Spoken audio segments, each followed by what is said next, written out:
ଆଜିର ପ୍ରସଙ୍ଗ ନିରପେକ୍ଷ ବାଣିଜ୍ୟ ଅଭ୍ୟାସକୁ ପ୍ରୋତ୍ସାହନ ପ୍ରଦାନ କରିବ ଗ୍ୟାସ୍ ମିଟର ଯାଞ୍ଚ ଅଧିନିୟମ। ଆଲେଖ୍ୟ ଆଞ୍ଚଳିକ ସମ୍ବାଦ ବିଭାଗ। ଉପସ୍ଥାପନାରେ ମୁଁ ସୁଭାଷ ଚନ୍ଦ୍ର ଶତପଥୀ।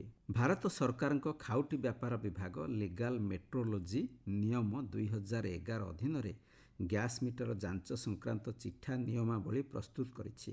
ଉପଭୋକ୍ତାଙ୍କ ସୁରକ୍ଷାକୁ ସୁଦୃଢ଼ କରିବା, ନିରପେକ୍ଷ ବାଣିଜ୍ୟ ଅଭ୍ୟାସକୁ ପ୍ରୋତ୍ସାହନ ପ୍ରଦାନ ଏବଂ ଗ୍ୟାସ୍ ବ୍ୟବହାରର ସଠିକ୍ ମାପ ସୁନିଶ୍ଚିତ କରିବା ଦିଗରେ ଏହା ଗୁରୁତ୍ୱପୂର୍ଣ୍ଣ ପଦକ୍ଷେପ ହେବ।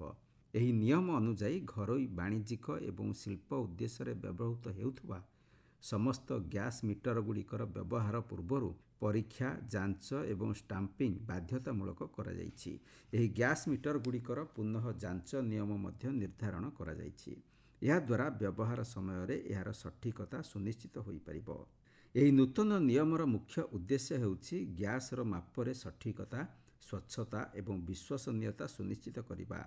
ଯାଞ୍ଚ ଏବଂ ଷ୍ଟାମ୍ପ ହୋଇଥିବା ଗ୍ୟାସ୍ ମିଟର ମାପକୁ ସୁବ୍ୟବସ୍ଥିତ କରିବା ସହ ଏ କ୍ଷେତ୍ରରେ ରହିଥିବା ସମସ୍ୟାକୁ ସମାଧାନ କରିପାରିବ ଏବଂ ତ୍ରୁଟିପୂର୍ଣ୍ଣ ଉପକରଣ ଉପଯୋଗର ଉପଭୋକ୍ତାଙ୍କୁ ସୁରକ୍ଷା ପ୍ରଦାନ କରାଯାଇପାରିବ। ସେହିପରି ଏହାଦ୍ୱାରା ଉନ୍ନତ ଶକ୍ତି ଦକ୍ଷତା ମାନକ ଏବଂ ଅନୁପାଳନକାରୀ ଉପକରଣ ପାଇଁ ରକ୍ଷଣାବେକ୍ଷଣ ଖର୍ଚ୍ଚ ମଧ୍ୟ ହ୍ରାସ ପାଇବ। ଏହାର ସୁଫଳ ସିଧାସଳଖ ଉପଭୋକ୍ତାଙ୍କ ପାଖରେ ପହଞ୍ଚିବ। ଏହି ପ୍ରସ୍ତାବିତ ନିୟମାବଳୀ ଉତ୍ପାଦକ ଏବଂ ଗ୍ୟାସ୍ ବିତରଣ କମ୍ପାନୀଗୁଡ଼ିକ ପାଇଁ ଏକ ଗଠନମୂଳକ ମାର୍ଗଦର୍ଶିକା ଢାଞ୍ଚା ପ୍ରଦାନ କରିବ। ଏ କ୍ଷେତ୍ରରେ ଆନ୍ତର୍ଜାତିକ ସର୍ବୋତ୍ତମ ବ୍ୟବସ୍ଥା ଏବଂ ମାନଦଣ୍ଡକୁ ଅନୁକରଣ କରାଯାଇପାରିବ। ଏହାଦ୍ୱାରା ଆନ୍ତର୍ଜାତିକ ବାଣିଜ୍ୟ କ୍ଷେତ୍ରରେ ଭାରତ ପ୍ରତି ବିଶ୍ୱସନୀୟତା ବୃଦ୍ଧି ପାଇବ ଏବଂ ଘରୋଇ ଉତ୍ପାଦନ ଇକୋସିଷ୍ଟମ ମଧ୍ୟରେ ଅଭିନବତା ଓ ଗୁଣବତ୍ତାକୁ ନିଶ୍ଚିତ କରିବ।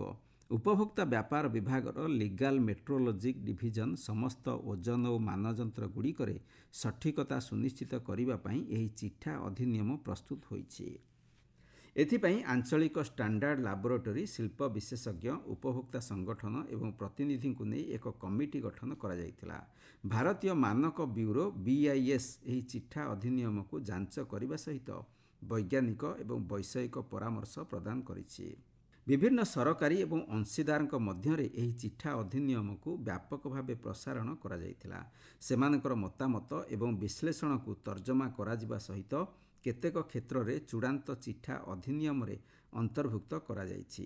ଏପରିକି ଏ କ୍ଷେତ୍ରରେ ରହିଥିବା ଆହ୍ୱାନଗୁଡ଼ିକର ସମାଧାନ, ଚୂଡ଼ାନ୍ତ ଅଧିନିୟମର କାର୍ଯ୍ୟକାରିତା ଏବଂ ସନ୍ତୁଳନ ରକ୍ଷା ଲକ୍ଷ୍ୟ ନେଇ ଏକାଧିକ ଅଂଶୀଦାର ସ୍ତରୀୟ ଏବଂ ଆନ୍ତଃବିଭାଗୀୟ ପରାମର୍ଶ ବୈଠକ ଅନୁଷ୍ଠିତ ହୋଇଥିଲା।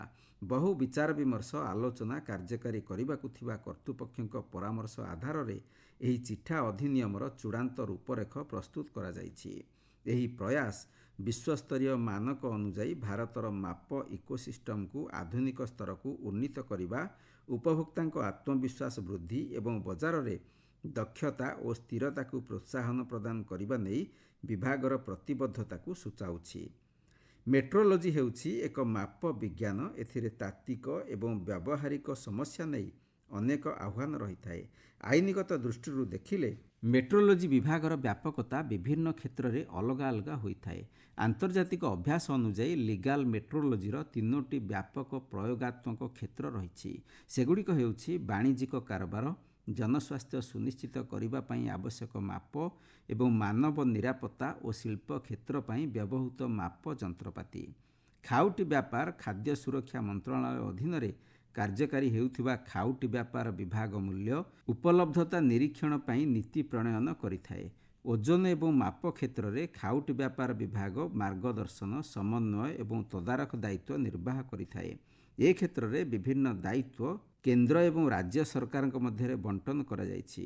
ଜାତୀୟ ନୀତି ଏବଂ ଅନ୍ୟାନ୍ୟ ଆନୁଷଙ୍ଗିକ କାର୍ଯ୍ୟ, ବୈଷୟିକ ନିୟମାବଳୀ, ପ୍ରଶିକ୍ଷଣ, ନିର୍ଦ୍ଦିଷ୍ଟ ପରୀକ୍ଷାଗାର ସୁବିଧା ଏବଂ ଆନ୍ତର୍ଜାତିକ ସୁପାରିଶକୁ କାର୍ଯ୍ୟକାରୀ କରିବା କେନ୍ଦ୍ରର ଦାୟିତ୍ୱ ହୋଇଥିବା ବେଳେ ଦୈନନ୍ଦିନ ବ୍ୟବସାୟିକ କ୍ଷେତ୍ରରେ ଆଇନର ସଠିକ୍ କାର୍ଯ୍ୟକାରିତା ରାଜ୍ୟର ଦାୟିତ୍ୱ ହୋଇଥାଏ।